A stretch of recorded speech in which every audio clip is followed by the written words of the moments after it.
दोस्तों, जैसे एक ऋतु के बाद दूसरी ऋतु का आना अटल सत्य है, वैसे ही धरती पर जिसने भी जन्म लिया है उसकी मृत्यु भी अटल सत्य है। अर्थात इस मृत्यु लोक में कोई अटल सत्य है तो वो है मृत्यु। फिर भी कुछ लोग ऐसे हैं जो इस सच्चाई को स्वीकार नहीं करना चाहते। वैसे आप लोगों ने देखा ही होगा कि सनातन धर्म या हिंदू धर्म में मृत्यु के बाद विधि विधान से शव को जलाया जाता है। इसके साथ यह भी नियम है कि किसी की मृत्यु सूर्यास्त के बाद होती है तो उसका दाह संस्कार अगले दिन करते हैं, रात को नहीं। आपने देखा होगा अगर किसी की मृत्यु सूर्यास्त के बाद होती है तो सबको अकेला भी नहीं छोड़ा जाता। वैसे क्या आप लोग जानते हैं कि मृत्यु के बाद सबको अकेला क्यों नहीं छोड़ा जाता? अगर आप लोग नहीं जानते हैं तो वीडियो को अंत तक जरूर देखें, साथ ही चैनल को सब्सक्राइब जरूर करें। और ये सब आज इस वीडियो के माध्यम से हम आपको बताएंगे। तो ज्ञानवीर रतन चैनल में आप लोगों का स्वागत है। दोस्तों, हमारे सनातन धर्म या हिंदू धर्म में सबको अकेला क्यों नहीं छोड़ा जाता है, इससे पहले मैं आपको बता दूं किन किन परिस्थितियों में सबका अंतिम संस्कार नहीं किया जाता या उसे अगले दिन के लिए टाल दिया जाता है। सनातन धर्म में यदि किसी की मृत्यु सूर्यास्त के बाद होती है तो उसका शव रात भर घर पर ही रखा जाता है। साथ ही अगले दिन विधि विधान के साथ उसका अंतिम संस्कार किया जाता है। इसके साथ ही यदि किसी की मृत्यु पंचक समय में होती है तो उसका भी अंतिम संस्कार नहीं किया जाता। पंचक समय या काल समाप्त होने के बाद विधि विधान के साथ अंतिम संस्कार किया जाता है। वैसे मैं आपको बता दूं, गरुड़ पुराण में कहा गया कि यदि किसी का संस्कार रात्रि या पंचक समय में किया जाए तो उस प्राणी को कभी भी मोक्ष की प्राप्ति नहीं होती।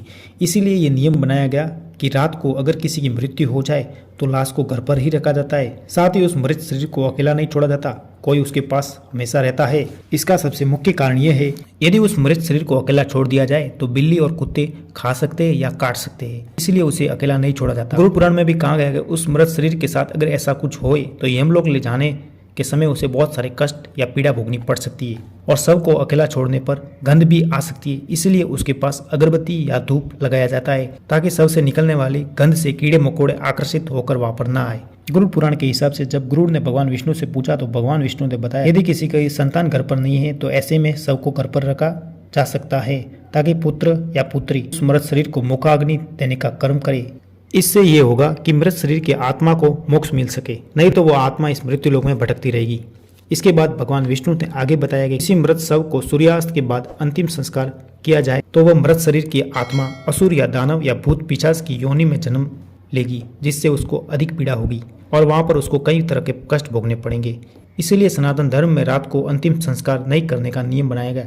और भगवान विष्णु कहते हैं यदि मृत शरीर को रात्रि के समय अकेला छोड़ा जाए तो उसके आसपास भटकने वाली बुरी आत्मा उसके अंदर घुस सकती है, जिससे उस मृत शरीर के साथ साथ उसके घर वालों को भी कई तरह की समस्या हो सकती है। और यह भी बताया गया कि मृत शरीर की आत्मा उस शव के आसपास ही भटकती रहती है और अपने परिवार वालों को देखती रहती है। साथ ही उस शरीर में से आत्मा निकलने के बाद शरीर खाली हो जाता है। ऐसे में कोई ताकतवर आत्मा या बुरी शक्ति वाली आत्मा उस शरीर पर कब्जा ना कर ले, इसलिए उस मृत शरीर की कोई ना कोई रखवाली या देखभाल करता रहता है।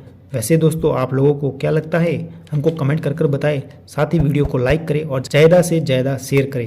साथ ही चैनल को सब्सक्राइब जरूर करें ताकि ऐसी ही वीडियो आपको मिलती रहे।